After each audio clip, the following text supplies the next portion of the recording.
Well, good afternoon, good people. Mark Holmes here, and as always, I want to say thank you all for watching, commenting, subscribing, and being part of the Jobu Sports Report. Without you guys, as well as you ladies, you know that this literally does not work. I hope you all are having a great Monday. You know, we've got people killing, of course, the Cowboys because of the game yesterday, but you know what? It doesn't matter. It doesn't matter how you win the game. It's just that you won the game. And believe me, there's a lot of teams out there that have some ugly games to their credit. Not every time that you play is it going to be a blowout. And the reality is it's almost comical because we end up winning 54-19 and that wasn't good enough. So why worry about, sneaking through and getting a victory against an inferior opponent? Doesn't matter. We could have beat them 54-19 and they would have still said it wasn't good enough. In the end, the Dallas Cowboys have 10 wins, back-to-back double-win seasons for the first time since 95 and 96. So they can hate all they want because next week when we play the Jacksonville Jaguars, they can clinch a playoff spot. Yes. So let the haters hate.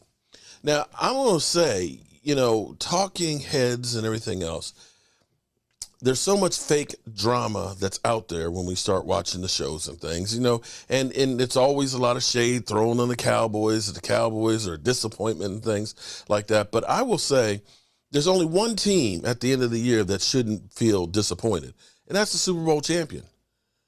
That's it. Everybody should feel disappointed. They've killed the Cowboys. Oh, my God, the Cowboys. How could they do that? Look so bad against the Texans. Well, oh, my God, how can the Vikings, who are leading their division running away, lose to the Detroit Lions? Ain't nobody saying anything about that, are they? We get a win and we get killed. Minnesota gets a loss and nobody says nothing. So there's always the fake drama, but today I'm not sure that this is fake or not.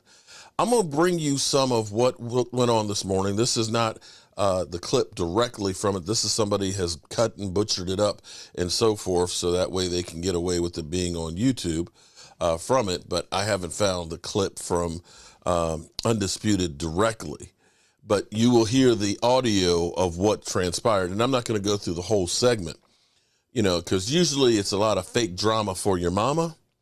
But I think this is some real juice because, see, Shannon Sharp was really given the business to Skip Bayless about Tom Brady and was 100% right. And typically what happens when people are losing an argument, especially these days,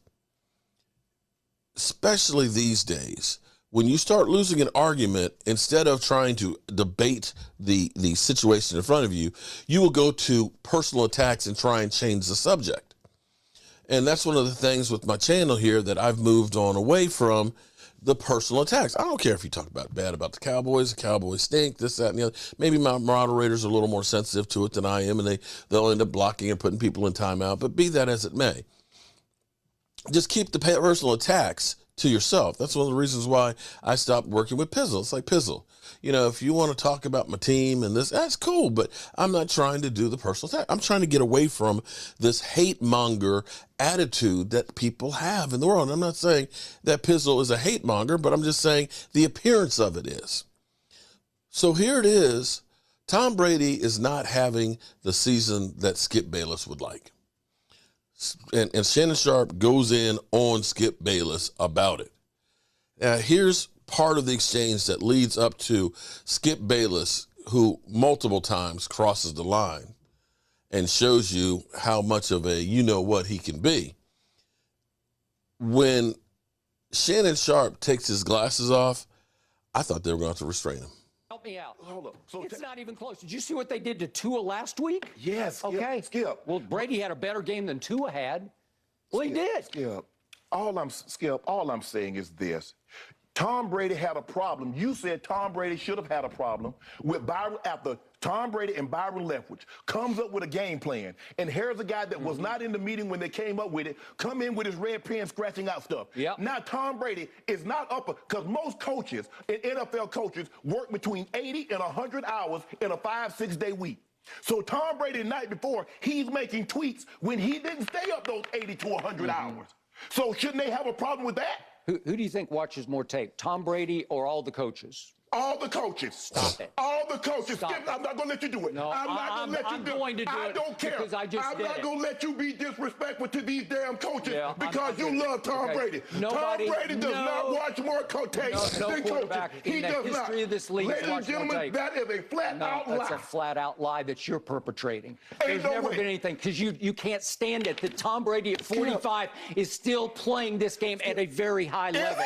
Yeah. You see these numbers? Yeah. These numbers say Tom Brady's not playing at a high level. I need you. No, okay, you're that's in the not what Hall it's of about. Fame because you're scared to death of him because he's haunted you. Time out. Ladies and gentlemen at home, I would like to announce the fact, if you're new to our show, that this man, for 6 straight years on this show that we have been partners at this debate desk, has tried to send Tom Brady home, said he's washed up, his arm is in decline, and he should just go on home. It started the first day of this show in September of 2016, and he has been wrong for 6 straight years, and he's going to be wrong again. I'm standing by what I say. How convinced are you Tom Brady's going to win the Super Bowl? Okay, I picked him to win it. I'm not backing off. Well, put something on it. Well, what do you mean I put my pride on it? I put my pride. Who did you pick? You picked the Rams and the Chargers, okay? And the only difference is, everybody knows the Rams are bad, but they don't want to say Tom Brady is playing just as bad I'm as not Matt writing Stafford. them off. Skip, they're in the terrible division. They're in the worst division in football. Good. Are they going to be in the playoffs?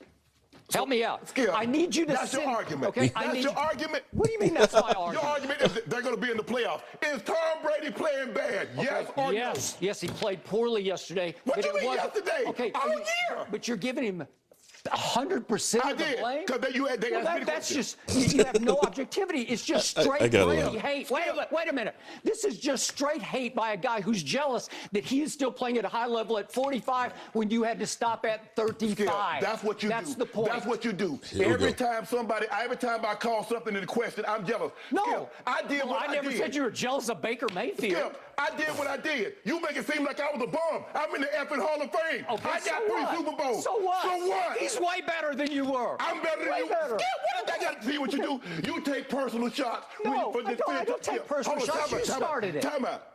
You would take a personal shot at me. I didn't take a personal shot at you. Wait a minute. What are you talking about? You would take a personal... Put your glasses back on. Can I finish? You're willing to take a personal shot at me to say this man is better than me because I say he's playing bad this year? Well, because you disrespect him. It's just so. You know what? It's beneath your dignity. You would disrespect me to support him. No, well, I'll support him over anybody because he's the greatest player who ever played your game, and it's by far. Have at it. Okay, Take off, bro. I'm going to have at it because I'm going to have at you because what happened yesterday? The Bucs defense was horrendous yesterday. What happened? They win the toss and they defer. Let's give the ball to Brock Purdy so that our defense can go shut him down. And Shannon, what happened on the opening drive? Did you watch? Yeah, I think you probably watched this because you're on the edge of your seat. Wow. Now, yeah, I always say save the fake drama for your mama. But I tell you what, I think Skip Bayless struck a nerve right there with Shannon Sharp. And it's about time. Skip Bayless has just gotten to be, I always claim myself as the old man on the front porch saying, get off my lawn. But that's definitely the guy who's drunk, old, on his front porch saying, get off my lawn. I don't know where he came up with this whole argument that you're just mad because he's playing at 45 and you had to stop at 35. And I mean, how is this creating? This isn't even a debate. This is some small bullshit. And it's really time for Skip Bayless to really say goodbye. It's just a train wreck. The attack on Dak Prescott when he came through and basically said, you know what, I'm dealing with mental issues myself. Do you know how many people that helped? Because people out there that were struggling with mental health, and it's not the only person in the NFL that is, that it helped. Because if you can look up and see a person being successful on the football field, being able to do what he's doing, and understand he's going through the same thing that I may be going through, it helps. And instead of saying, yeah, that's a great thing, he's the one that basically killed him. This is the same guy that'll turn around and say that he'd take Tim Tebow or Cooper Rush or anybody other than Dak Prescott. This is just a lowlife. Skip Bayless, sorry, bro. Bro. There's no way, no how that you can look at Tom Brady this year and say he's the same guy he was when they won the Super Bowl a couple years ago. I get it. He was the GOAT, or excuse me, is the GOAT. But that doesn't mean you're going to be the GOAT forever. You think that Joe Montana, great football mind, can constantly still play at a great level? No. The ship has passed, buddy. It's time to move on. Woo, that was crazy. All right, I'll catch y'all later. Peace.